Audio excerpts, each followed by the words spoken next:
Sejam muito bem-vindos ao segundo Seminário Nacional de Educação Especial na Perspectiva Inclusiva, aqui na Universidade Federal do Sul da Bahia, a UFSB.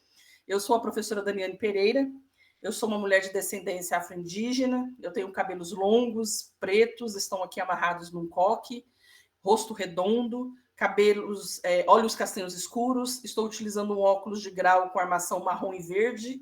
Meu sinal em libras é esse, a configuração de mão de D, dando um toque na têmpora, desce no movimento de semicírculo e dá um toque na cintura devido ao comprimento do cabelo. Eu estou usando nesse momento uma blusa preta com alguns desenhos geométricos coloridos, um batom rosa claro e 3 brincos pequenos em cada orelha. Atrás de mim eu tenho uma parede branca com um armário de madeira e diversos livros. Aqui na UFSB eu sou a professora de Libras e de Educação Inclusiva, aqui no campus de Porto Seguro. Sou doutoranda em letras, mestra em letras, graduada em letras português, letras libras, pedagogia e normal superior. Sou especialista em Libras, em supervisão escolar, educação à distância, educação especial inclusiva e AEE. Tá? Neste momento, a gente está também chefe da subseção de atendimento educacional especializado aqui na UFSB. Eu quero mais uma vez agradecer a presença de todos vocês aqui e dizer que esse seminário ele foi organizado pelo Grupo de Estudos e Pesquisas em Educação Especial Inclusiva, Contextos de Formação, Políticas e Práticas de Educação Inclusiva, como o nome é muito extenso, o GPEI, aqui da Universidade Federal do Sul da Bahia. Esse seminário ele tem o objetivo de congregar professores e acadêmicos de diversas áreas e demais interessados em refletir e discutir sobre aspectos que envolvem as concepções, princípios e diretrizes para um sistema educacional inclusivo. Eu queria também agradecer desde já a presença dos tradutores e intérpretes de Libras que estão com a gente para tornar esse evento acessível à comunidade surda. Então, a Cíntia Kelly Inês Freitas, da Uniaselv, a Daiane Paula Soares Xavier, da Unimontes, a Maria Leidiane Rodrigues Pereira Reis, da Unimontes, e Raimires Costa Rocha, da Secretaria Municipal de Educação de Brumado, na Bahia. São todos fazendo parte do nosso grupo e deu para perceber que são pessoas do Brasil inteiro, né? O evento está sendo gravado. A gente vai deixar a cópia desse vídeo disponível no canal do YouTube, o Observatório Inclusivo da UFSB, é o nosso repositório. A gente pede que vocês se inscrevam no canal, ativem o sininho das notificações para receber um alerta quando a gente colocar um conteúdo novo e deixe seu like. Durante o nosso evento, nós pedimos também que, por favor, para melhor visualização da equipe de suporte, durante o debate, durante as discussões, durante a apresentação, que vocês levantem a mão e podem participar com o áudio mesmo, ou que vocês escrevam no chat e coloquem na frente, por gentileza, a hashtag GP. Até o final do encontro, a gente irá disponibilizar um link para registro de frequência, ok? A gente solicita também que, por gentileza, com exceção da palestrante convidada e dos intérpretes de Libras, que a gente deixe os áudios e as câmeras desligados para maior visualização dos tradutores intérpretes de Libras por parte das pessoas surdas, tendo em vista que a plataforma Google Meet, se a gente fechar, facilita as pessoas surdas de encontrar os intérpretes. Bom, para a gente iniciar, então, a palestra de hoje, nesse segundo seminário, eu queria convidar para abordar o tema de hoje, o uso de jogos acessíveis na educação especial e inclusiva, a professora doutora Cícera Aparecida Lima Malheiro, da Unesp. A professora ela é doutora em educação pela UFSCar, ela é mestra em educação especial pela UFSCar com apoio da FAPESP, ela é especialista em educação educacional pela Unesp, especialista em planejamento e implementação e gestão da educação à distância. Ela é graduada em educação física, licenciada em pedagogia, docente no mestrado profissional em educação inclusiva, a Unesp Profei, na linha de pesquisa Tecnologia Assistiva e Inovação. Ela faz parte da equipe de suporte pedagógico e tecnológico no programa de formação de educadores para atuação na qualificação de agentes indígenas de saúde, pela UAB Unifesp. Ela faz parte da Associação Universidade em Rede vinculada à pesquisa, qualidade e regulamentação no contexto da educação aberta, flexível ou à distância no Brasil e América Latina. Professora, muito obrigada mais uma vez por ter aceito o nosso convite. Como eu disse, ela vai abordar o tema o uso de jogos acessíveis na educação especial e inclusiva. Professora, seja muito bem-vinda ao UFSB e fique à vontade. Muito obrigada pela apresentação, né? E também por todo esse convite, toda essa apresentação que foi feita. E eu quero, né, dar aqui um olá a todas as pessoas que estão aqui presentes ou que depois estarão assistindo, né, essa gravação. É um prazer estar com vocês para falar de um assunto que eu adoro, né, e é extremamente importante no nosso contexto da educação, que é o uso de jogos acessíveis na educação especial e inclusiva. Eu sou Cícera, né, uma mulher de pele branca, cabelos castanhos, escuros, compridos. Hoje estou usando óculos de grau, com armação azul, uma blusa de azul marinho, listradas em branco, ao fundo um quadro, né, uma parede, onde eu estou aqui utilizando o Meet.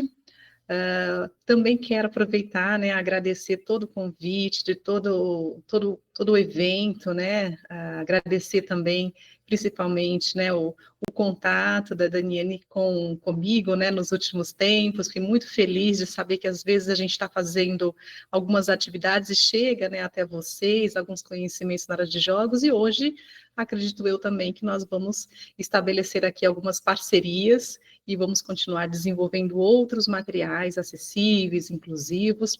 Então, hoje é mais um momento para a gente estreitar esse laço, né? Então, também gostaria de agradecer e parabenizar a todos que estão organizando o segundo Seminário Nacional de Educação Especial na Perspectiva Inclusiva. Também parabenizar a todos os intérpretes, né, que estão aqui, estão também colaborando com todo o evento, tornando esse evento mais acessível. Isso é muito importante, eu fico muito feliz de estar em um momento como esse, porque a gente realmente precisa, né, cada vez mais levar conhecimento bem diversificado e com acessibilidade, né? Bom, já que me apresentaram também, eu só queria destacar aqui, né, que eu faço parte do grupo do CIPIDES, né, que está aqui destacado numa imagem nos slides, e esse grupo, ele atende pessoas com deficiência, né, e principalmente o foco é o uso da tecnologia digital.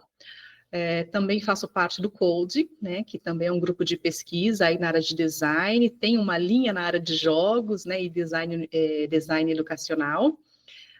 E aí, estreitando aí o convite, eu vou passar também para o grupo, né, o professor Leandro, que acho que a Alba já deve conhecer, que é nosso professor também do mestrado, da mesma linha de tecnologia, e acredito eu, né, que vai ser muito interessante para a gente também ter aí mais desenvolvedores, né, eu sou da parte pedagógica, me arrisco também, tem alguns jogos que foi eu que ajudei, né, ali a desenhar, a projetar, as interfaces, mas eu sou mais da área pedagógica, então por isso que a gente precisa realmente estabelecer todas essas conexões, esses laços, para que a gente consiga desenvolver um material muito rico, né? Eu destaco aqui na tela também um símbolo aqui do Rived, não sei quem já conheceu, que eram os objetos educacionais, né, os objetos de aprendizagem que foram aí, foi um programa grande do Ministério, em parceria com o Ministério da Educação, que acho que surgiu em 2004 e eu participei ali de 2006 até 2010.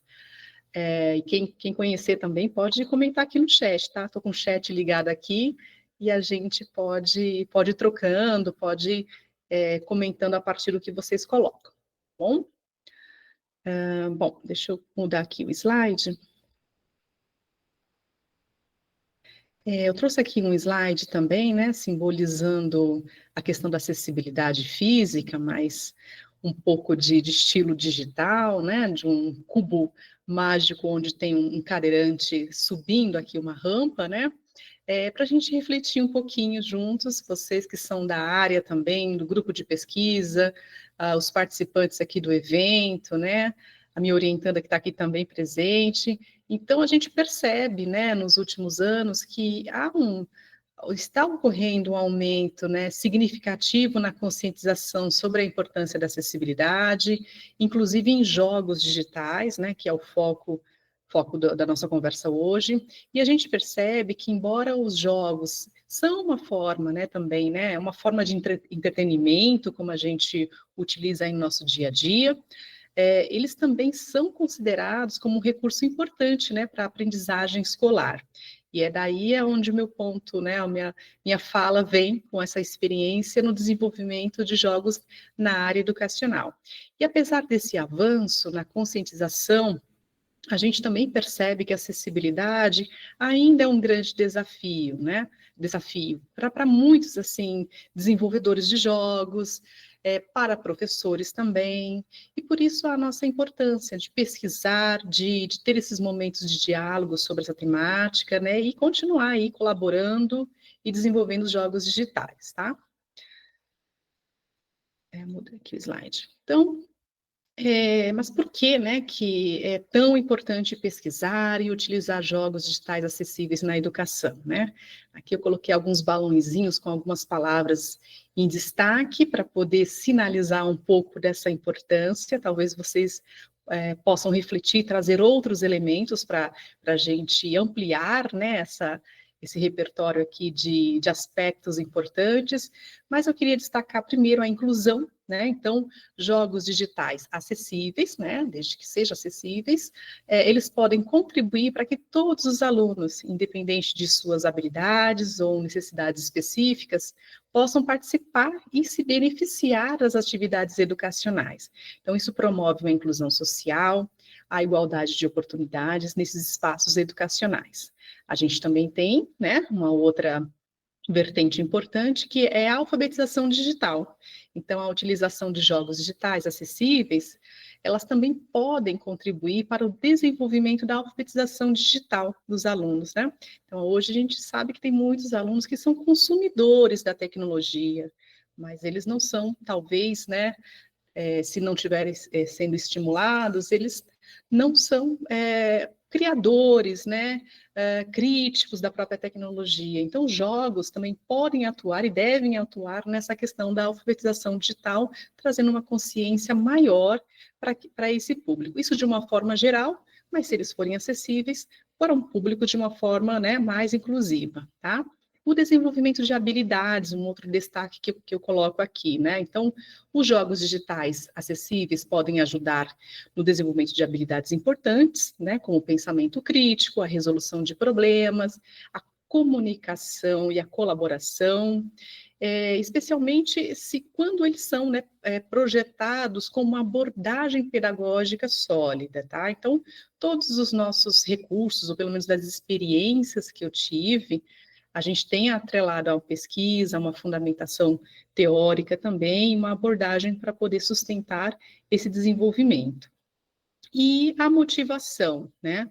A motivação e o engajamento, né? Um outro aspecto importante aí para a gente falar da utilização de jogos digitais. Então, naturalmente, os jogos já são motivadores, né, envolventes para muitos alunos, para muitas pessoas que são usuárias, né, de jogos, e eles oferecem aí desafios, recompensas, feedback imediato, né, e ao torná-lo acessível, é possível a gente envolver e motivar ainda mais os alunos no processo de aprendizagem. Também nos ajuda aí a ampliar a oferta educacional.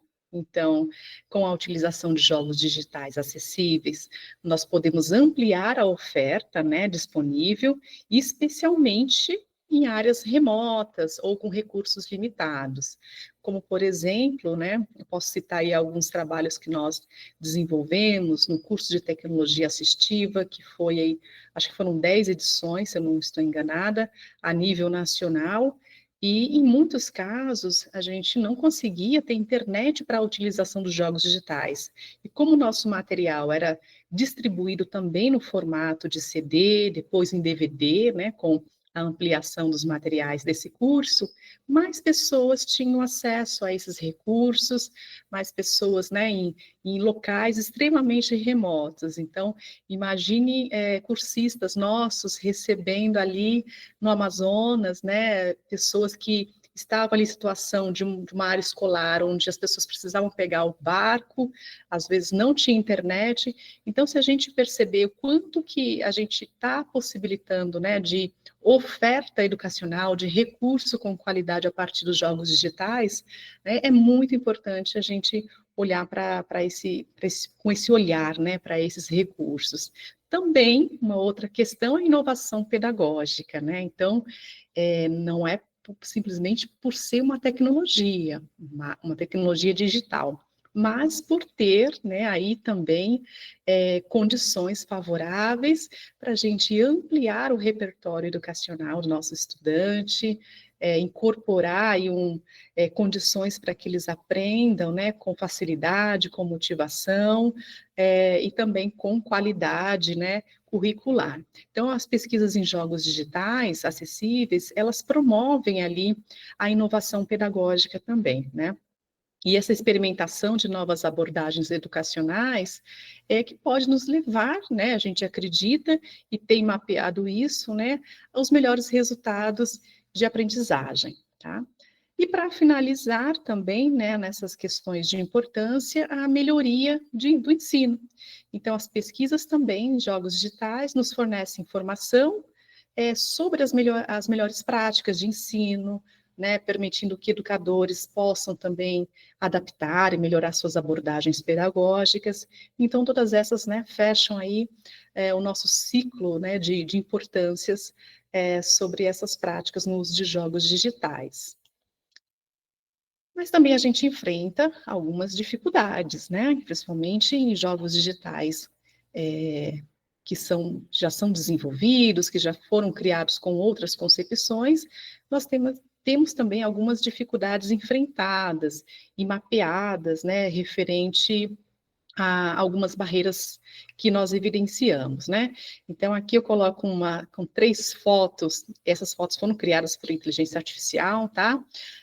Mas para ilustrar um pouquinho do que estou mencionando, né, das barreiras, uma barreira sensorial, barreiras físicas e motoras, e as barreiras cognitivas e aprendizagem. Então, eu trouxe aqui algumas imagens mais no âmbito digital, né, onde as pessoas estão tentando acessar, então tem um cadeado, as barreiras sensoriais com uma série de informações, né, sonoras, visuais, e ali o sujeito tentando decodificar ali no computador, e as barreiras ali cognitivas, né, eu coloquei ali um símbolo de um cérebro, assim, e algumas conexões para mostrar que tem várias informações acontecendo e a gente, né, precisa ajudar naquela codificação. Então, basicamente, em termos de barreiras sensoriais, os jogadores com deficiência visual ou auditiva, eles podem ter dificuldades para acessar informações e elementos visuais ou sonoros dos jogos, tá? Quanto às barreiras físicas e motoras, então a gente pode evidenciar aí algumas dificuldades para a utilização de dispositivos, né, de entrada ali no computador, como o teclado, o mouse, podendo aí limitar a capacidade de jogar e de interação desse jogador, tá? Quanto às barreiras cognitivas e de aprendizagem, né, a gente pode citar os jogadores com deficiência intelectual, né, ou com alguma dificuldade de aprendizagem, eles podem enfrentar desafios na compreensão de seguir alguma instrução mais complexa, né, navegar em interfaces complicadas, ou lidar com o ritmo acelerado que tem alguns jogos. Bom, se alguém lembrar de mais alguma outra, né, algum outro detalhe referente às barreiras, coloca aqui no chat que eu estou acompanhando vocês também, tá bom? Mas a gente também, né, tem que destacar, no meio de tudo isso, os benefícios que a gente fala aqui dos jogos inclusivos, às vezes eu uso a palavra game também, tá, dependendo do contexto, para a gente pensar nessa questão, né, do desenvolvimento, da inclusão social, no desenvolvimento pessoal também. Então, a gente percebe que os jogos digitais, inclusive, eles podem proporcionar uma série de benefícios benefícios, né, para as pessoas com deficiência. Assim como as demais, né? Mas nosso foco principalmente nesse contexto, incluindo tanto a inclusão social, então os jogos digitais inclusivos, eles permitem que pessoas com deficiência participem, interajam com outras pessoas, promovendo a inclusão social e a construção de amizades, de relacionamentos, de interações, tá? A aprendizagem e desenvolvimento também, então, é um outro benefício que é trazido, né, pelos jogos digitais, porque eles podem ser usados como uma ferramenta, como um recurso educacional, que é o nosso foco aqui nessa palestra, né, ajudando a jogadores a desenvolver habilidades, sejam elas cognitivas, motoras, sociais, comunicativas e emocionais também, e além de adquirir aí novos conhecimentos e competências. Em relação também à motivação e o engajamento, né? Então, os jogos digitais inclusivos, eles podem aumentar a motivação e o engajamento dos jogadores, incentivando a persistir, né, a superar desafios. Então, toda essa estimulação é extremamente benéfica para a autonomia, a independência dos nossos estudantes e para ampliar essa autoestima e confiança, tá? E também a reabilitação e terapias. Então, existem sim algumas vertentes, inclusive faço parte aí de um grupo também que, né, mais recentemente eu tive o contato com uma professora que utiliza jogos, desenvolve, né, em termos de pesquisa também, jogos na reabilitação e terapia. Então, jogos digitais inclusivos também podem ser usados, e são, né, e a gente tem várias experiências em relação a isso, como parte de programas de reabilitação, de terapias, para auxiliar na recuperação de melhorias das habilidades, sejam elas motoras, cognitivas e sociais, tá? Então, aqui na figura, para ilustrar alguns elementos dos jogos, né? E algumas pessoas utilizando alguns dispositivos digitais para a gente simbolizar aqui que eles estão jogando, interagindo e se motivando no desenvolvimento e na utilização, né, de jogos. Bom, aí nós temos alguns, talvez até conhecidos de vocês, alguns jogos para a gente falar de alguns benefícios e relacionar a esses jogos que já são comuns, já são utilizados de uma maneira mais comercial, tá? Então, alguns benefícios que nós podemos aqui destacar, por exemplo, dentro da questão da inclusão social e interação, né? Então, os jogos digitais, eles facilitam, como a gente comentou, facilitam a interação entre pessoas com e sem deficiência, né? Promovendo aí uma inclusão social, reduzindo o isolamento. E a gente pode citar aí como um exemplo, não vou dizer que ele é totalmente acessível, mas o Minecraft, né? Não sei se o pessoal aqui que é dos jogos já utiliza, né, esse jogo. Então, é um jogo de construção, exploração, que ele oferece aí opções também de acessibilidade, como modo de jogo assistido, e a possibilidade de personalizar algumas interfaces e controles. Não tudo, mas a gente já consegue um avanço aí mais significativo em relação a esse jogo comercial. Então, isso permite que jogadores com deficiência, eles também podem participar e colaborar, né, com outros jogadores em projetos e atividades criativas, tá? Temos um outro exemplo aqui, né, pensando aí no aprendizado e desenvolvimento, que é o Brain Age, né, e que é uma série de jogos de quebra-cabeça, né, de treinamento cerebral, que oferece uma variedade de exercícios cognitivos e desafios que também vão sendo adaptáveis, né, permitindo aí que tanto os jogadores com ou sem deficiência aprendam, pratiquem habilidades em um ambiente aí divertido e envolvente, tá?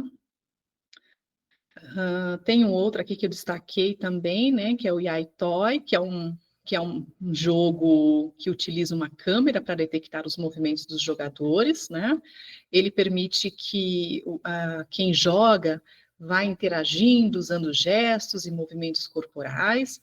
Isso pode ser bastante útil também para jogadores com deficiência motora, que têm dificuldades em usar aí os controles convencionais, e existem pesquisas, né, utilizando esses modelos de jogos, E eu acho super interessante, né? Porque isso amplia ali o repertório do estudante, repertório da pessoa com deficiência, e ao mesmo tempo coloca ela ali em uma situação de desenvolvimento motor.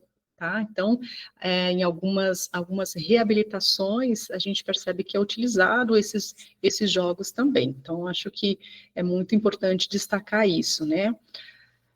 Um outro exemplo que eu deixo aqui, que é na área do desenvolvimento social, que é o Dead Dragon Cancer, né? Que é um jogo, ele é narrativo, ele é baseado na experiência de um casal, onde o filho foi diagnosticado com câncer. E aí esse jogo ele vai permitir que os jogadores vivenciem, né, reflitam sobre esses desafios emocionais e sociais que estão sendo enfrentados por essa família, né? Então desenvolvendo ali a empatia, a compreensão, que também são elementos muito importantes aí no nosso contexto da educação inclusiva. Aqui no outro slide também eu destaco mais 3 possibilidades, né? Coloco as imagens representativas deles, assim como o anterior. Ainda na reabilitação e terapia, a gente tem ali o Rehabilitation Game System, né? Deixei os links também nos slides, tá? E depois fica à disposição para vocês clicarem, explorarem, conhecerem um pouquinho mais. E essa é uma plataforma de realidade virtual desenvolvida para auxiliar basicamente na reabilitação de pacientes que aí sofreram, né, algum acidente ou alguma questão vascular cerebral, né, que eu acho que precisa também voltar, né, à reabilitação de alguns movimentos. Então, o sistema, ele utiliza, assim, jogos adaptáveis e personalizáveis para melhorar essas funções motoras, ajudar também no desenvolvimento cognitivo e social desses pacientes durante aí esse período de recuperação. Tá? O outro que eu destaco aqui, né, que é o Celeste, também destaco aqui que ele ajuda aí na autonomia e autoestima, né, um jogo de plataforma que apresenta aí uma história sobre superação de adversidades, enfrentamentos e desafios pessoais. Então, ele é bem interessante nesse sentido. Assim que vocês clicam no link, você já tem acesso a esse jogo. E ele oferece aí uma ampla gama de opções também de acessibilidade, tá?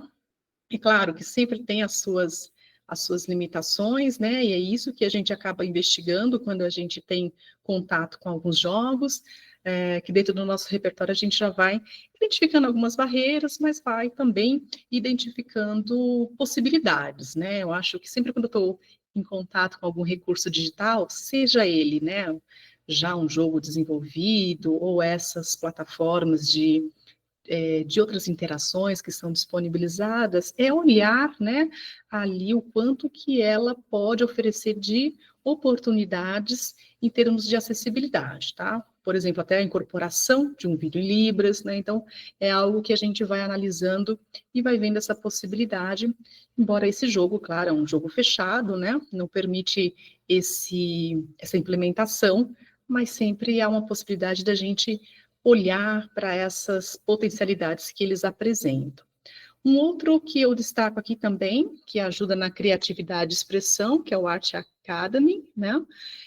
Na verdade, é uma série de jogos que ensina técnicas de artes e permite aí que os jogadores possam criar suas próprias obras, artes, né? Utilizando aí uma variedade de ferramentas e materiais. Então, tem algumas opções de acessibilidade também, de personalização do jogo, e possibilita que pessoas, né, com deficiência desenvolvam aí habilidades artísticas, né, a partir da utilização desse recurso. Tá? Então, se alguém quiser comentar, se conhece alguns desses aqui, eu estou aqui pelo chat para acompanhar vocês. Aqui, né, estou destacando aqui na tela um exemplo de jogo desenvolvido por um orientando de mestrado, que inclusive aí é conhecido, né, da Alba, da própria cidade, né, em Brasília, e ele desenvolveu, na pesquisa de mestrado dele, um jogo da matemática bilíngue para a educação de pessoas surdas, né? Então, cujo conteúdo, né, a gente sempre tem que focar, não dá para abarcar todo o conteúdo da matemática. Então, inicialmente, né, para essa pesquisa, ele trabalhou com os conteúdos dos quadriláteros notáveis, né? Então, ele chama o jogo de Mabil-QN, e a gente não colocou um número, porque a ideia é que ele amplie, né? Ele criou dentro de um repertório aí dos quadriláteros notáveis, mas a ideia é que seja ampliado para mais conteúdo nessa área, né? Então, ele é dividido aí em 3 fases, né? Como eu estou destacando na segunda imagem. Na primeira imagem está o próprio Inácio, né? O meu ex-orientando, que recentemente eu soube que passou no doutorado também, então estou muito feliz dele ir cursar, né, o doutorado aí na UNB. E com essas possibilidades que ele trouxe, né, a gente trouxe não o avatar, né, utilizado para Libras, né, ou para inglês ou português sinalizado, mas sim o vídeo. Então, todo jogo ele tem a construção de vários vídeos do próprio Inácio, mas vira ali como um próprio framework, né, de orientação de como criar jogos, né, acessíveis com a Libras. E aí tem todas as orientações com os vídeos, interagindo com as telas, tendo a possibilidade de algumas informações distribuídas nos jogos, a gente ter a condição de acessar o vídeo, né, e ter ali o acesso às informações por meio da Libras. No slide seguinte, eu destaco 3 telas, né, só para ilustrar umas das fases. Então, ele faz a indicação visual também da atividade, onde que essa pessoa precisa clicar para acessar essas atividades distribuídas na fase. Nós temos aí as mãozinhas amigas, né, que vão dando dicas, na medida que esse estudante precisa de alguma informação adicional sobre as atividades. Então, eu destaco aqui em um dos slides, né, a mãozinha e a dica que ela dá referente à atividade, e ele faz a sinalização, né, dessa informação que está sendo passada também.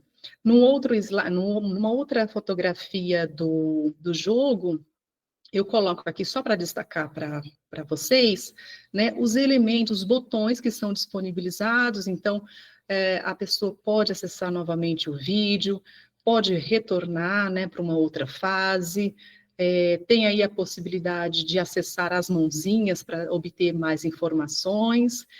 Isso também são elementos ali discutidos dentro da pesquisa dele, que são elementos incorporados ali para tornar também o jogo acessível para esse público, tá? E até eu comento com ele, na banca mesmo comentaram, né, que não é só para as pessoas surdas, né? Nós precisamos também ter recursos visuais para ensinar a todas as crianças, né? Então, em todas estudantes que estão aí em contexto da aprendizagem e da matemática, tá bom? Eu até pedi para ele gravar um vídeo e mandar para vocês, mas tem o link do jogo, depois vocês podem acessar também para poder explorar, tá bom? Aqui, nesse outro slide, eu destaco um pouquinho, né, do que a gente usa como fundamentação também para a criação da proposta educacional, da proposta pedagógica dos jogos, e tem um elemento aqui bem conhecido aí de quem estuda a área da educação inclusiva e da educação especial, que é o design universal para a aprendizagem, né? Aqui eu destaco a palavrinha em inglês também, o termo em inglês, que é Design Universal Design for Learning, né? A UDL, ou DUA.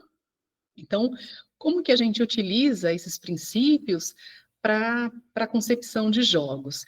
Então, possibilitar, né, dentro aí dos 3 princípios fundamentais do DUA, né, representação, expressão e engajamento, a gente possibilitar, né, em termos de múltiplas formas de apresentação, oferecer aí diferentes maneiras de apresentar a informação, como gráficos que eu digo são, que a gente chama, né, na área de design, são as imagens, né, o áudio, o texto, as animações. Então, a gente está trabalhando aí com o princípio da apresentação, né, da representação.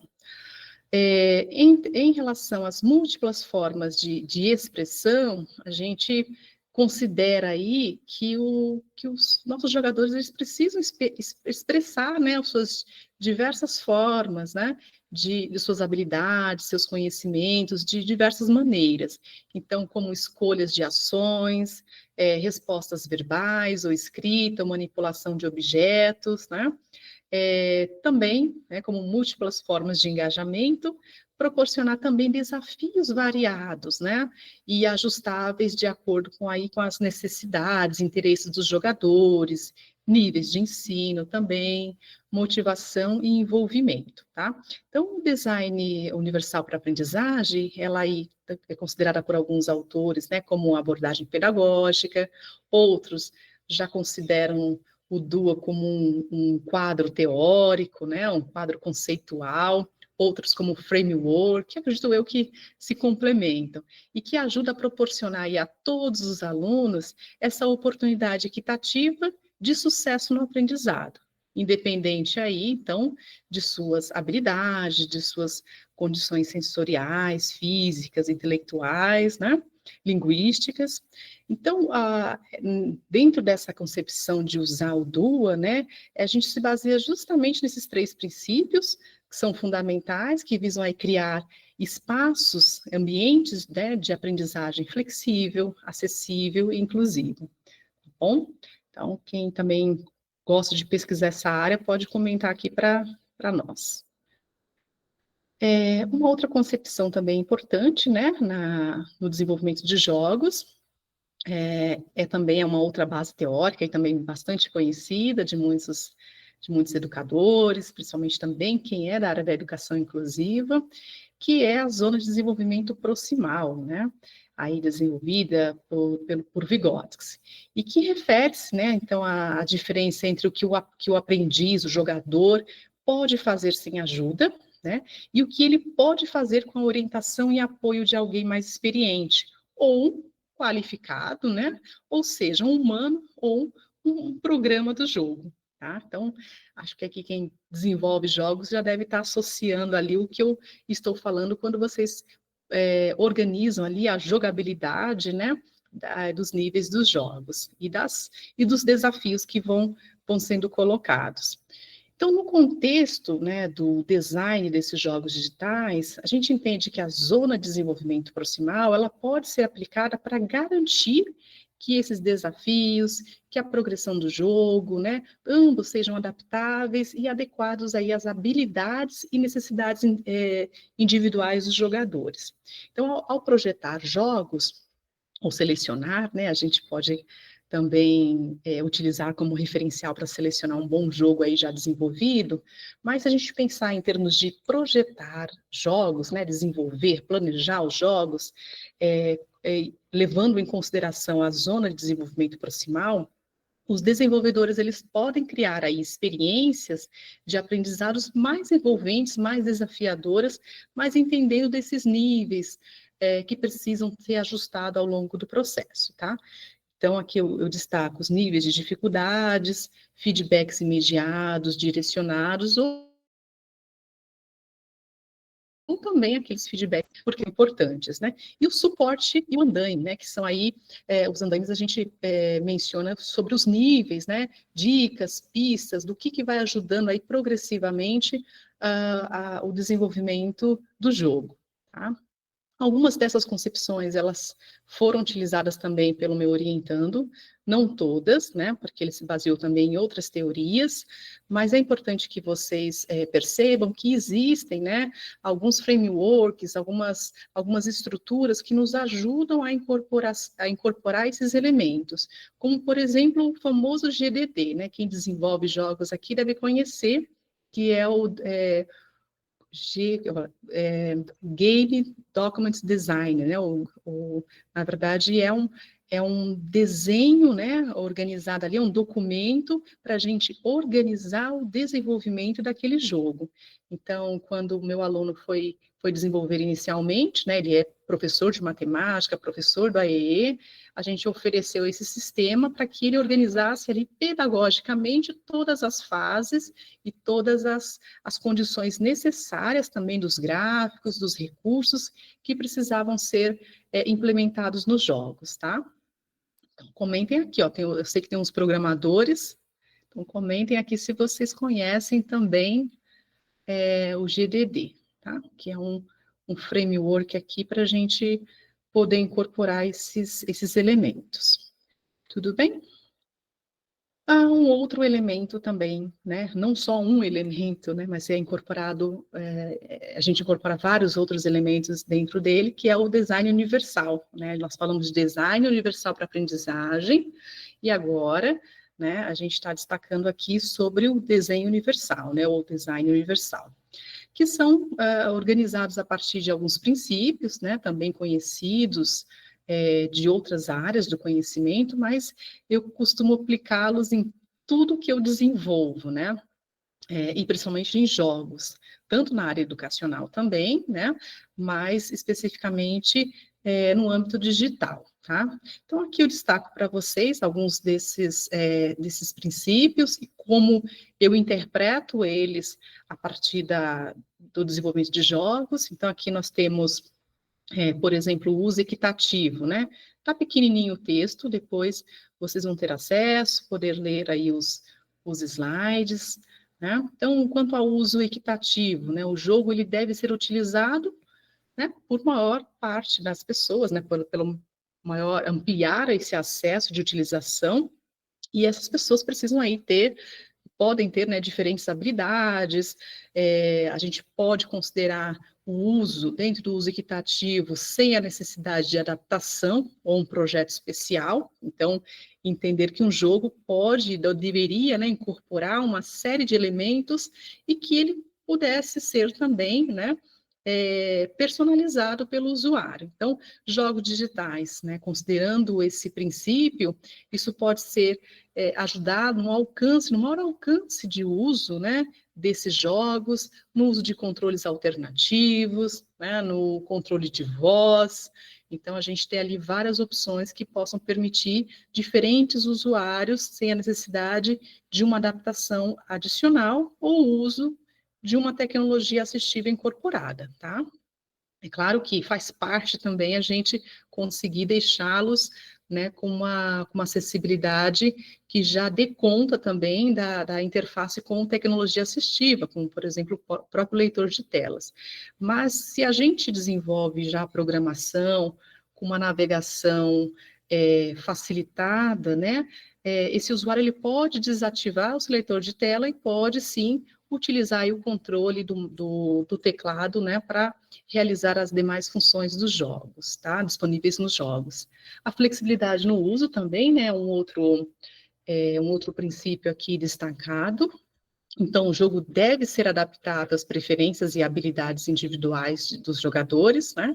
Então, os jogos digitais, nesse sentido, eles podem, né, ser alcançados através do uso de modos de jogos alternativos, né? Então, configurações personalizáveis, recursos de acessibilidade, como a legenda, como os recursos sonoros, né?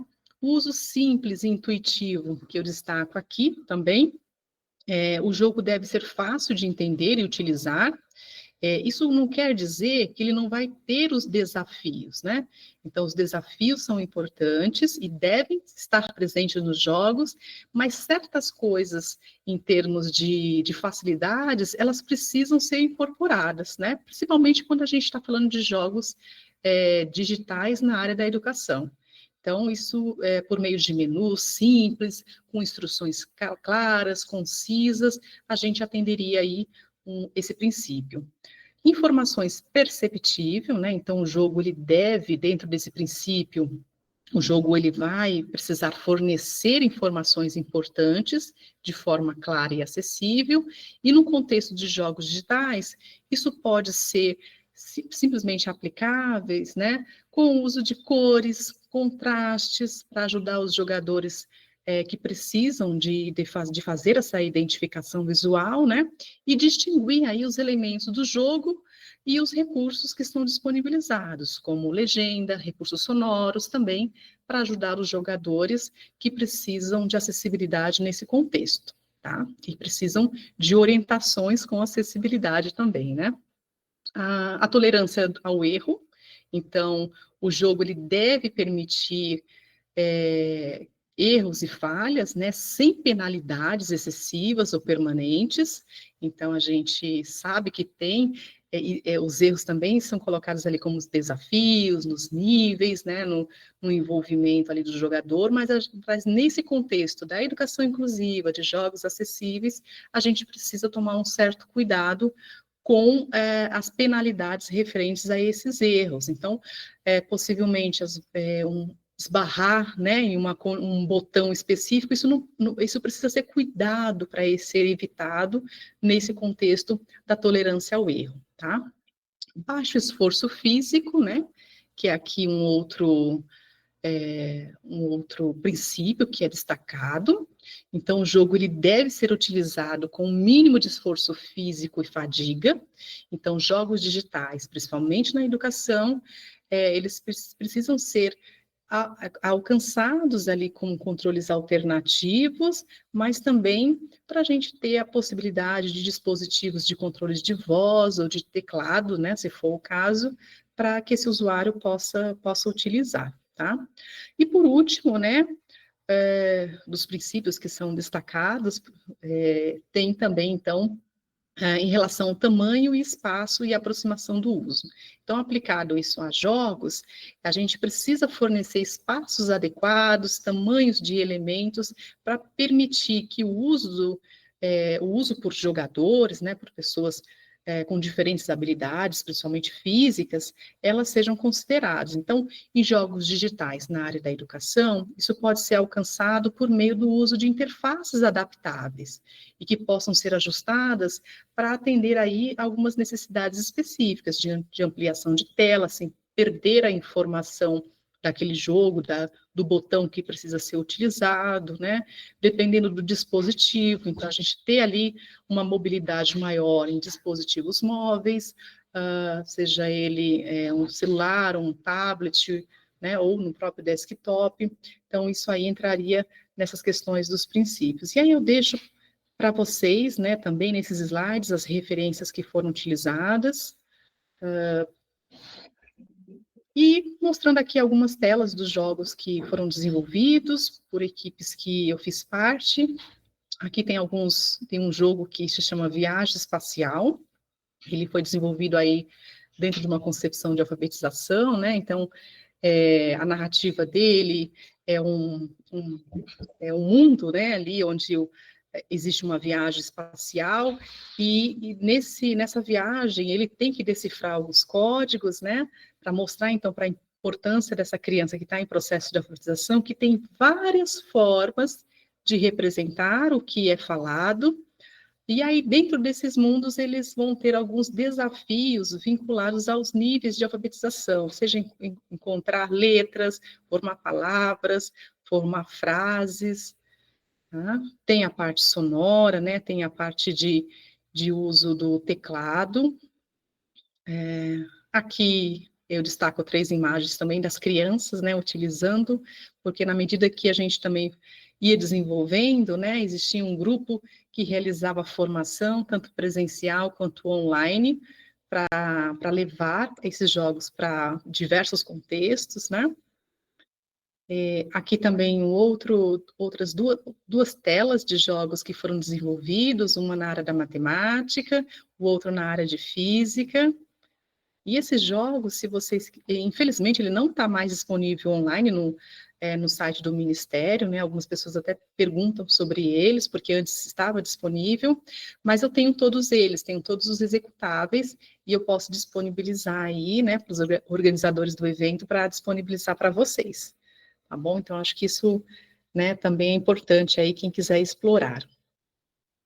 Aqui, né, 2 jogos também que eu tive ali bem uma ligação na parte pedagógica, né, que foram jogos na área da educação física.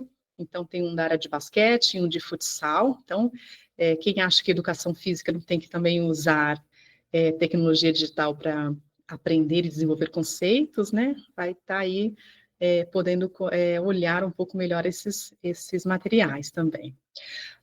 Aqui nesses slides eu estou destacando as telinhas dos guias, dos manuais que compõem esses jogos. Então, o guia do professor, né, são orientações ou sugestões que antecedem, que podem ser utilizados durante e após o recurso, né? Então, para mostrar que, além da utilização desse recurso, esse professor pode e deve incluir, né, no planejamento maior da sua prática. O manual do usuário, ele é mais voltado para entender as funcionalidades da tela, porque o professor também precisa se preparar, né, para orientar o estudante, embora de experiência própria, quando a gente leva, né, eu já tive a oportunidade de levar para utilizar junto com estudantes na escola, e às vezes eles dão um show, né? A gente não precisa, eles nem querem perder tempo da gente explicando ali algumas funcionalidades. Eles querem experimentar, eles querem explorar, eles querem aprender por si só, né? Mas a gente mantém esse manual do usuário, porque a gente também entende que é importante ali para a orientação do professor. Bom,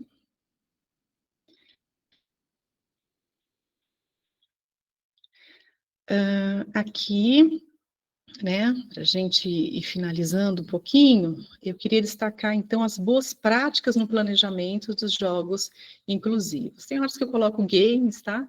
Mas nas pesquisas a gente tem usado muito mais a expressão de jogos.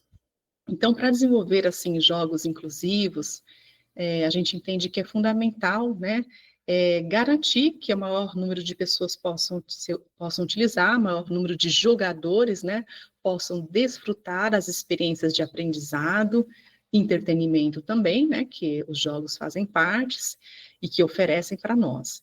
Então, para criar jogos que sejam verdadeiramente acessíveis e inclusivos, a gente entende que é essencial seguir algumas boas práticas, né, no planejamento e desenvolvimento desses jogos. Aqui eu vou destacar algumas, né? Então, pesquisa em envolvimento com o público-alvo. Então, a gente não vai desenvolver esse material sem a presença de um usuário final, né? Então, nas nossas equipes, a gente sempre teve pessoas com deficiência, né, seja deficiência visual, algumas pessoas surdas, né, pessoas com deficiência auditiva também, dependendo do contexto do jogo, a gente precisava também consultar, e não digo aqui pessoas que vão apenas testar, tá? Pesquisadores, porque mesmo que inicialmente eles não são considerados como pesquisadores, nós incluímos como pesquisadores nesse desenvolvimento. Tanto que alguns colegas meus, né, que iniciaram aí junto conosco, hoje já terminaram o mestrado, doutorado, porque se envolveram tanto que gostaram da área e realmente, né, se entenderam como pesquisadores, não como simplesmente um público que estava ali para testar, para validar, tá? Então, isso é muito importante. Um outro ponto que eu destaco aqui é a acessibilidade ou adaptações das interfaces, né? Então, as interfaces dos jogos, elas devem, né, o máximo possível, devem ser projetadas já de forma que facilmente, né, a gente incorpore ali os recursos de acessibilidade e também as necessidades específicas dos jogadores, né, que elas sejam consideradas. Isso pode incluir também a utilização dos diversos elementos que eu já citei, que eu vou mostrar aqui no final, os guidelines que já existem, né, já existem na literatura sobre acessibilidade. Um outro ponto que também é importante, né, a gente incorporar a legendagem, né, então temos uma série, vários tipos de legendas, então é importante que a gente entenda melhor sobre elas, então existe a legendagem, né, para surdos e ensurdecidos também, a língua de sinais, a própria audiodescrição, os demais recursos sonoros, né, as configurações personalizáveis, então os modos de jogos alternativos, de ações alternativas que essa interface pode possibilitar, testes e validações, aí a gente coloca, né, com pessoas com deficiência, porque existe também, né, usuários finais, tá? Uma coisa é você pesquisar e desenvolver envolvendo esse público-alvo. E outra coisa também é você ampliar, né, validar com um público específico que vai ser usuário desse recurso, tá bom? E, né, não menos importante também aqui destacado a colaboração com especialistas e profissionais da área. Um pouquinho antes da palestra nós já estávamos tentando fazer alguns combinados, né, juntar aí algumas expertises, né, de desenvolvedores, né, a parte pedagógica, outros educadores. Então, a gente precisa e deve desenvolver, né, uma boa prática esperada no planejamento, envolver o maior número, né, de especialistas, porque muitas vezes a gente tem um olhar específico em uma área e unindo com outros pesquisadores, desenvolvedores nas suas áreas específicas, a gente pode ampliar ainda mais, né, a qualidade desse recurso. A disseminação de informação e conscientização, então a gente precisa criar publicidade em cima desses produtos, desse desenvolvimento, conscientizar sobre a importância da utilização desses recursos. Então, uma das formas é essa, como nós estamos fazendo, né? Ampliando aí o diálogo com a comunidade de pesquisadores que estão interessados nessa área, mas também a publicação de artigos, de livros, dos minicursos, que a gente já recebeu aqui o convite para poder desenvolver, né, futuramente, e a atualização contínua das melhorias dos jogos. Então, a gente não pode entender que aquele jogo está acabado, né? A gente precisa constantemente estar ali analisando, colocando em processos de análise, até porque, quando a gente fala de jogo digital, a gente está falando dos aspectos, né, das tecnologias digitais. Então, essas tecnologias estão sempre avançando. Tem alguns recursos aqui, que eu mostrei para vocês, que já tem aí uma defasagem do uso deles, né? Eu não posso simplesmente usar em qualquer dispositivo. Então, a gente precisa continuar atualizando e melhorando essas interfaces e esses jogos, tá? E suporte e treinamento aos usuários. Essa também não é só uma boa prática, mas é uma ótima prática. Por isso que as formações, o manual, os guias, eles são extremamente importantes, né?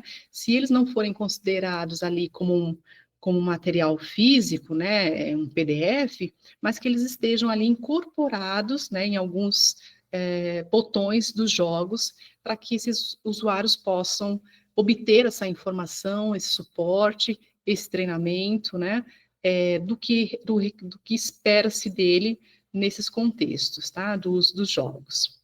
Se alguém mais quiser complementar, que veio alguma coisa, uma ideia, né, que veio aqui como boa prática, pode nos ajudar aqui a ampliar essa lista, tá? Uma lista enorme aqui, mas cada vez que a gente socializa, a gente encontra mais um elemento para poder pensar e incorporar aqui nessa lista, tá? Bom, a gente tem também, né, dentro do game design, que é uma área específica do desenvolvimento de jogos também, as contribuições para os jogos inclusivos. Então, tanto a jogabilidade, como eu estou destacando aqui, diversidade, os recursos que ampliam as jogabilidades e os modos alternativos e personalizados, né? E o trabalho em equipe.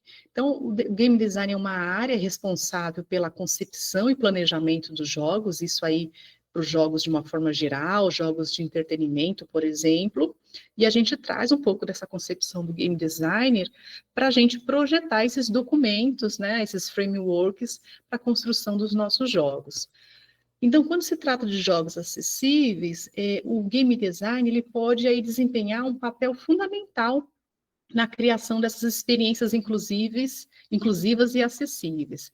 Então, dentro da questão da jogabilidade, o game design pode contribuir com jogos digitais acessíveis ao pensar nos recursos, né, que atendam aí às necessidades específicas de cada usuário, de cada tipo de jogador, incluindo aqueles com deficiência física, visuais, auditivas ou cognitivas. Então, para quem ainda não conhece um pouquinho dessa área do design, do game design, né?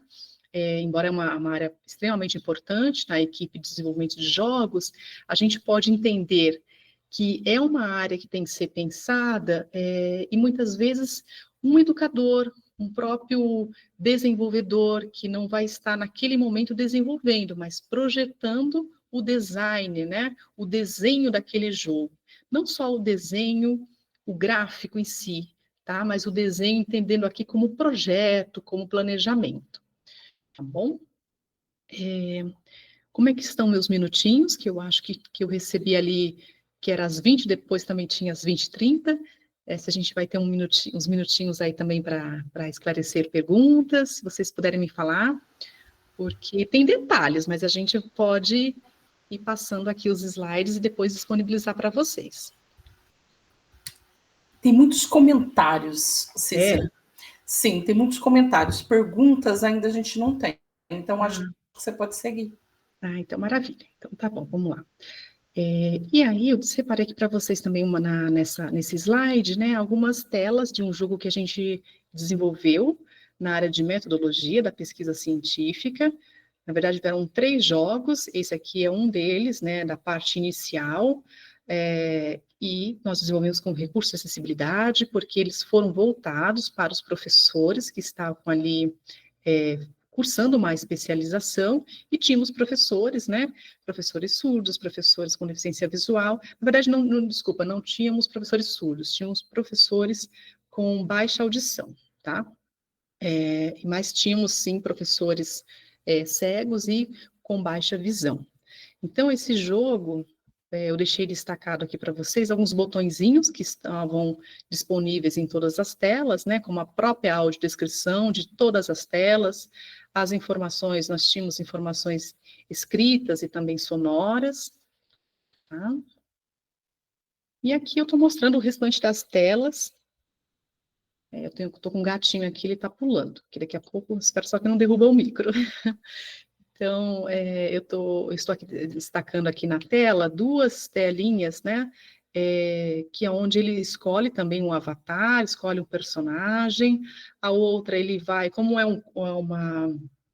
um jogo na área de metodologia, né? Então a gente disponibiliza alguns tipos de pesquisas para que esse usuário também conheça, né? Como lidar com tema de pesquisa, objetivos gerais, como que a gente pensa também no público-alvo para essa pesquisa. Aqui na sequência, a partir da temática que ele escolhe, só um minutinho, deixa eu pegar a gatinha que está pulando aqui. Meu amor. Quando a gente escolhe ali o tema de pesquisa, a gente coloca ali para o usuário, né, escolher que recursos, que técnicas eles vão utilizar, que sejam mais apropriadas, inclusive em relação àquela temática. Então, ele é bem desafiador, assim, para a gente entender aqueles passos iniciais de organizar um projeto de pesquisa, tá? Tem também, além das técnicas, tem os instrumentos, e ele vai tendo ali pontuações, vai tendo toda essa parte, né, de gamificação incorporada nesse jogo também, tá bom? Aqui, na sequência, eu estou destacando alguns elementos do guideline de jogos digitais. Tem aí à disposição de vocês os links para que vocês possam... A Alba está perguntando dos jogos, né, Alba? Já respondo também quais estão disponíveis, quais a gente pode acessar também. Aqui os guidelines, né? Então, nós temos guidelines específicos em termos de controle e mobilidade. Então, aqui nesse item específico, né, para esse público-alvo, a gente tem algumas orientações, aqui são só destacadas, mas tem detalhado no guideline, inclusive para o desenvolvedor, né, de jogos. Então, permitir que os controles sejam remapeados, né, reconfigurados, certificar-se de que todas as áreas e interfaces dos usuários possam ser acessadas usando o mesmo método de entrada do jogo. Inclua também uma opção para ajustar a sensibilidade dos controles e certifique-se, né, que os controles sejam os mais simples possíveis e forneça aí uma alternativa mais simples, né? E aí são algumas informações que são colocadas para os desenvolvedores, para os games designers, para trabalhar com esse planejamento. Então, quando a gente permite ali, por exemplo, né, permitir que os controles sejam remapeados, reconfigurados, a gente precisa entender que nem todas as pessoas têm a mesma destreza manual para usar um um recurso digital, né? Assim como outros recursos, como outras interfaces. Mas aí o nosso foco aqui tem sido na questão digital. Então, permitir que os jogadores alterem essa configuração de controle, ela é muito importante para que ele possa adaptar aí para suas habilidades. Então, aqui é só mais um exemplo. Temos também um guideline voltado, né, para as questões cognitivas. Então, aqui na tela também eu estou destacando alguns dos elementos, mas tem vários outros. Então, nessa lista aqui, né, eu estou destacando permitir que o jogo seja iniciado se há necessidade de navegar por vários níveis e menus.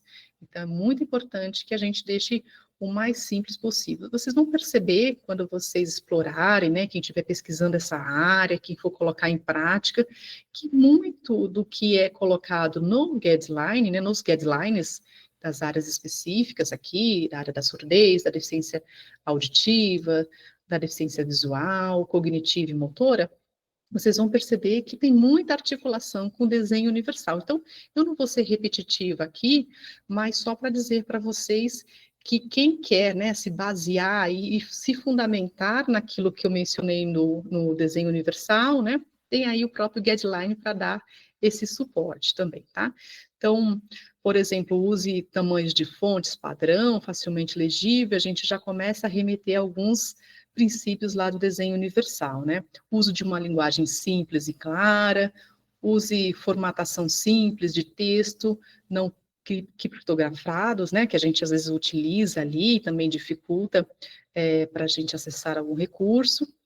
Inclua tutoriais interativos, permita que os jogadores progridam por meio de prompts, né, de textos, em seu próprio ritmo, e evite imagens, né, que seja aí tremiluzentes e padrões repetitivos. Isso é muito importante, porque algumas pessoas podem ter até convulsões, né, se você tem aí uma condição colocada dessa forma em jogos, tá? Lembrando que a gente antigamente, né, quem aí é um pessoal que já utiliza sites há muitos anos, a gente tinha aqueles sites que pulavam, que tinha um monte de coisa colorida, né? E que certamente isso foi aí pelas boas práticas de usabilidade dessas interfaces, foi sendo retirado, porque realmente pode causar problemas aí de convulsão para algumas pessoas. Então, nessa questão do cognitivo também é destacado sobre essas condições, tá?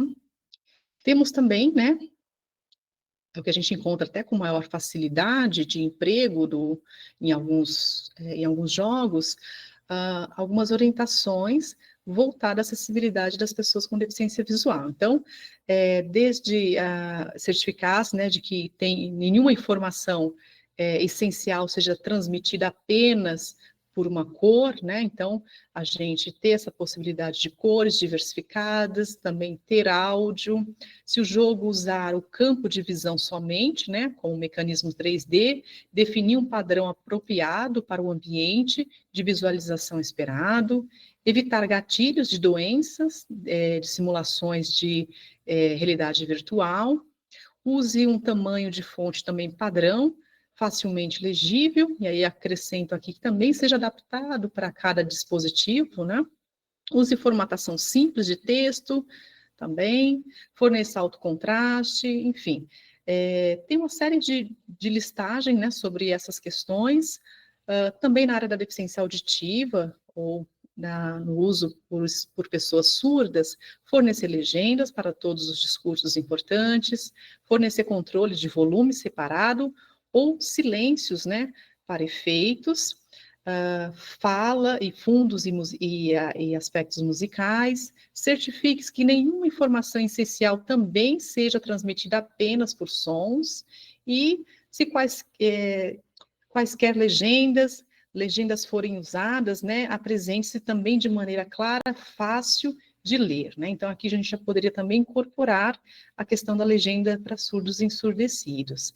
E a língua de sinais, né? Isso aqui são só alguns destaques, tá, pessoal, para a gente visualizar um pouco desse guideline, mas ele é muito completo, ele tem níveis de desenvolvimento também. Aqui eu só mostrei o primeiro nível, que é o básico, aí nós temos níveis intermediários e avançados, eu acho que é muito interessante para quem quer se aprofundar e incorporar esses elementos, né? Aí até envolve muito a questão do desenvolvedor, e muitas vezes o desenvolvedor não tem esses conhecimentos, por isso que se incorpora ali na prática de programação, né, as principais funcionalidades similares com outros jogos que são aí usados no entretenimento, tá? Então, esse guideline, além do guideline, ele tem um Excel onde você vai fazendo um checklist de tudo aquilo que você considerou ou não, né, na incorporação desses recursos, tá?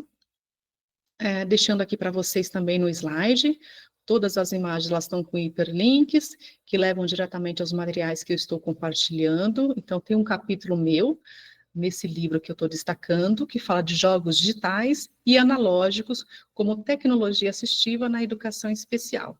Então, tem um capítulo que eu falo do design do jogo, e que eu trago alguns dos elementos que eu apresentei hoje para você e outros também, tá bom?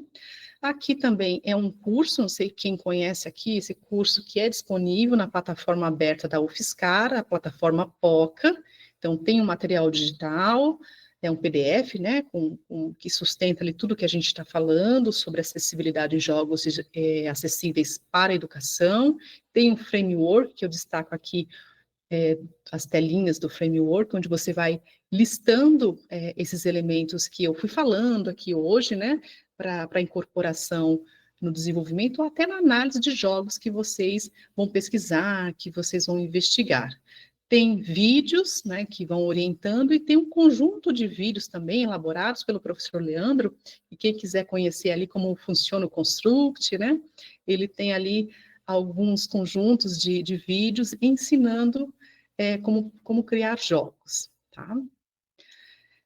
Aqui também é onde eu destaco, né, o link desse guideline, né, de acessibilidade. Então, só destacando aqui novamente, tem um guideline básico, intermediário, avançado e um checklist, 2 capinhas, que também eu projeto na tela. Uma delas é de um capítulo de livro, onde uma orientanda fez um estudo exploratório sobre jogos digitais para pessoas com TEA, e uma outra publicação que o professor Leandro e eu desenvolvemos, né, que fala de games educacionais acessíveis, estruturação e práticas investigativas. Então, aí para dar uma fundamentação nas pesquisas que vocês estão envolvidos. E é um pouco do que eu gostaria de estar compartilhando hoje com vocês, e fica aqui o convite para a gente estreitar um pouco mais nossa conversa, né? Nosso diálogo e desenvolvimento também, porque o que a gente espera nesses momentos também, né, é ampliar aí essas nossas práticas, esses nossos conhecimentos. Respondendo aqui um pouco, eu sei que vão ter outras perguntas, mas respondendo aqui uma pergunta da própria Alba, né, para acessar. Aquele de metodologia, ele foi desenvolvido dentro de um curso financiado pelo governo do estado, então são vários outros materiais que são disponíveis, e eles, disponíveis não, que foram desenvolvidos, e que infelizmente eles não estão ali abertos, né, não estão ali sendo compartilhados abertamente, só dentro dessa rede de formação. Os outros jogos que eu mencionei, que eu até coloquei a ilustração das telinhas, eles eram disponibilizados no site Rived, no BIOI, que era um site também do Ministério da Educação, no portal dos professores, mas parece que esses projetos foram descontinuados, né? Mas eu tenho todos eles, né, em formato executável, e aí eu posso disponibilizar uma pastinha, né, para que os organizadores do evento também possam disponibilizar para vocês, tá bom? E o do Inácio é dentro de uma pesquisa, então o link também é aberto, está dentro do repositório do EduCaps, mas eu posso também enviar o referencial. E aí, se tiver aqui mais algumas questões para a gente ampliar um pouquinho a nossa conversa, eu estou aqui à disposição. O Bruno, ele deixou uma pergunta para você às 20h14. Vou deixar você mesma ler, que você já está acompanhando aí, a não ser que você quiser que eu leia. Deixa eu ver aqui, peraí. Professora, ficamos em um dilema às vezes, né? Pensamos que colocar muitas cores e muitos estímulos pode ser desafiador para os estudantes, mas em alguns casos pode ser incômodo e desorganizar, né? Desorganizar, desculpa que eu não sei se é isso que eu estou lendo, desorganizar o estudante, não é mesmo? Então, são escolhas, né? Por isso que é a importância do game design, para você ali justificando, né?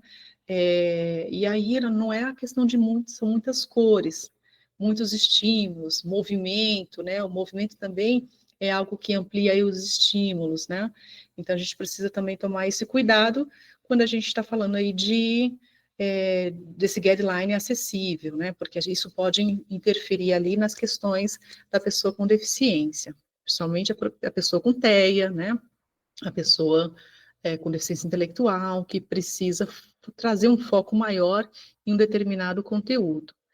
Mas o que é o ideal, né? Se na programação a gente conseguir também fazer com que essas opções de cores possam ser personalizadas, e dependendo do nível também. Quando a gente fala de jogos educacionais, acessíveis, né, jogos digitais, a gente também tem que pensar o nível de ensino, a que área curricular que está sendo trabalhada, né? Então, todas essas questões também vão influenciar. Então, se vocês perceberam ali em algumas telas, eu destaquei games na área da alfabetização, na área da matemática, nas séries, nos anos iniciais. Então, vocês percebem que até a própria figura, né, o próprio personagem, ele é mais simplificado. A fonte é mais simplificada, as cores, embora são estimulantes, mas elas também têm que ser escolhas assim mais simplificadas. Então, não sei se ajudei um pouquinho na reflexão, Bruno. Se você quiser mencionar aqui ou complementar, e também ligar o áudio, né? Acho que vocês podem ligar o microfone e também fazer alguns comentários, tá? Vou ficar muito Sim. feliz aqui dessa partilha. Acho que nesse momento que fosse utilizar esses elementos, né, de jogos, pensar no que você mesma colocou durante as apresentações, pensar nessas questões dos princípios do DUA, que aí isso ajuda a dar uma afinar, né, essas questões do que vai ser como do design, né, o que se utilizar mais ou menos, né, em questões de recursos, de imagens e tudo mais. Acho que era que pensar mais nessa questão do DUA, a gente consegue afinar isso, né? Eu acho super importante, né? São todas complementares, e eu acho que o DUA nos dá aí um repertório muito bom para pensar na questão pedagógica, né? Então, veio aí com força para várias áreas, né? O DUA, e quando a gente olha na concepção de um recurso digital, e se a gente incorporar esses elementos, né, a gente vai perceber que ele vai além dessas interfaces digitais, desses recursos digitais de acessibilidade que são incorporados, né? Mas ele vai aí a ampliar a funcionalidade no processo de ensino e aprendizagem, não é mesmo? E quem aqui for pesquisador da área também, se quiser complementar, trazer aí alguns insights sobre o DUA, né, no âmbito digital, é uma área, assim, também eu estou orientando alguns trabalhos nesse sentido, tem uma orientanda que vai defender agora, desenvolver um aplicativo, né, relacionado ao DUA, tem uma outra que desenvolveu um framework de planejamento, porque a gente sabe que o DUA está aí, tem toda a concepção teórica, tem muita gente sendo formada, mas, né, na hora de colocar em prática, né, o professor tem um pouco de dificuldade, né, de associar todos aqueles pontos de verificação. Então, ela também está pesquisando e desenvolvendo um material de orientação nesse sentido. Tem uma outra que já defendeu e organizou uma sequência didática, hoje está fazendo doutorado também, dando sequência nessa área. Então, o Du aí está brilhantando muitas pesquisas e vocês podem estar aí motivados para trazer ele aí para o desenvolvimento e para a pesquisa e o desenvolvimento de jogos. Fica aí o convite também. Nossa, muito bom. A cabecinha vai sair hoje daqui fervilhando. Nossa! Porque a gente lida com isso, é isso que a gente às vezes está pesquisando, que é o meu caso, é de muitos que estão aqui, mas às vezes a gente não troca tantas figurinhas, e isso é muito massa. Nossa, eu vou sair doidinha. E não vai ser só eu, né? Pelo que a gente tem aqui no chat, muita gente já está com a cabecinha fervilhando porque a gente vai ter muitas pessoas hoje envoltas nessas questões de pesquisas envolvendo jogos, cada um com para públicos diferentes, né? Mas envolvendo essas questões de jogos, porque já se percebeu como que é rico, né? Trabalhar com jogos na educação. Mas, nossa, muita coisinha. E é algo que não tem volta, né? A gente trazer os jogos cada vez mais firme aí para o nosso contexto educacional é extremamente importante. Olha, o público cada vez está chegando na escola para nós, né? Então, a gente precisa tá aí desenvolvendo tecnologias educacionais de ponta para atender esse público também. E nada Sim. melhor com pesquisa, né? Para fundamentar, para justificar, para analisar. Acho que isso é super importante também. Nossa, professora Cíntia, o chat, como você está acompanhando por aí, está cheio de elogios, de agradecimentos, né? Eu achei interessante a Lana que colocou aqui sobre a questão do formulário, né? Os formulários, tanto os GELs como os GPs, eles são acessíveis, né? E aí ela colocou que ainda não tinha, primeira vez, um formulário acessível. Que Ai, eu legal. E olha, adoro, viu? e Tô lendo e tô É, amando. que bom. E até para citar o Inácio também, me orientando, que fez aquele jogo na área da matemática, o público dele, né, foram professores surdos, professores ouvintes que trabalhavam com esse conteúdo e que tinham alunos surdos, e ele desenvolveu também o questionário de forma acessível. Então, ele sempre coloca, olha, para eventos, né, sempre nos orienta também da gente sempre tomar esse cuidado, que é extremamente importante, né? Então, olha, são tantas questões de acessibilidade que nós temos que Né? pensar, né? É mesmo? Muito A bom. Leide ali também, que é outra que hoje ela está interpretando, mas ela também é do GELES e também pesquisa sobre jogos. Eita, todo mundo com a cabecinha fervilhando, né, Leide? Nossa, professora, muito obrigada.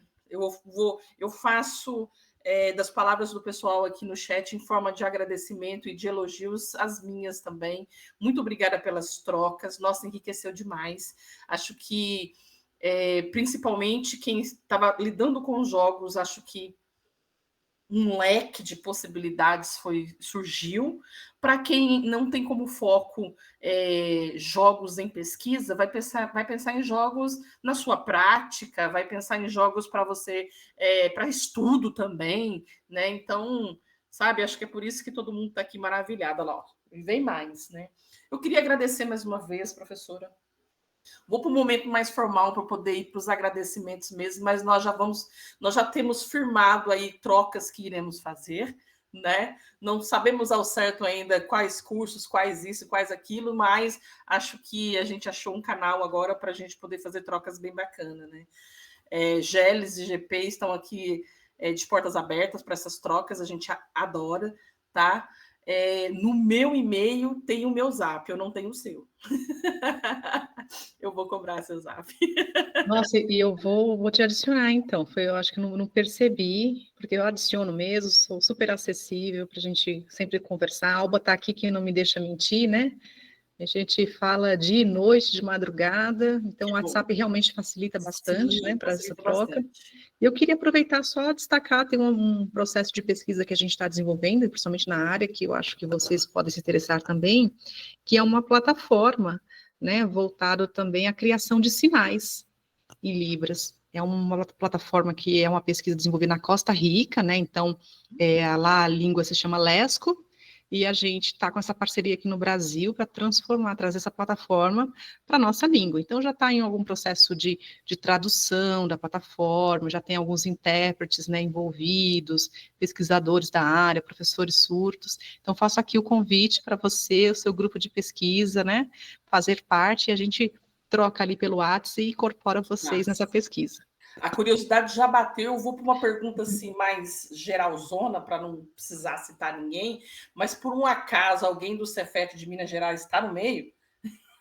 Que eu saiba, não. A gente está mais Não? com o pessoal da Unesp, né? É o Então pessoal da tá, porque Unesp e da Unifesp envolvido. tem uma plataforma meio parecida sendo usado também ali no Cefet de Minas. Ah, Acho que não chega a isso tudo com essa questão de ser de outro país, vai ver, pode ser, né? é, Vou procurar saber mais. maravilha. Nossa, que massa. E vai disponibilizar para a gente também, né? A plataforma, a A ideia é plataforma ou algo sobre a plataforma que de repente você já tem, uma tem artigos já comunicação. publicados, não meus, né, porque é Aí, uma parceria que a gente está estabelecendo com esse professor da Costa Rica, mas aí na verdade, estou fazendo um convite para a gente trazer esse desenvolvimento, né, aí em parceria com vocês. epa! Aí agora mexeu com nada novo. Porque o GELES, ele, dentro dos nossos projetos, a gente tem um laboratório de Libras, né? Então, tô te falando, Cícera, vamos nos juntar. Vamos sim, nós. Nossa, animei, tô animadíssima. Uma pessoa que está fazendo doutorado numa hora dessa não devia nem se animar tanto, mas já endoidei. Sim, tem que Nossa, focar, né? ótimo. Mas a gente vai abrindo a cabeça para tantas ideias. É, muito bom. Então, depois a gente vai trocar mais figurinhas aí pelo WhatsApp para a gente poder negociar algumas coisas em parcerias aí com os grupos, porque você também faz parte de um grupo aí, então a gente faz essas parcerias todas com os alunos nossos, seus, e vamos embora, tá? Gente, infelizmente a gente tem que ir para o final, né?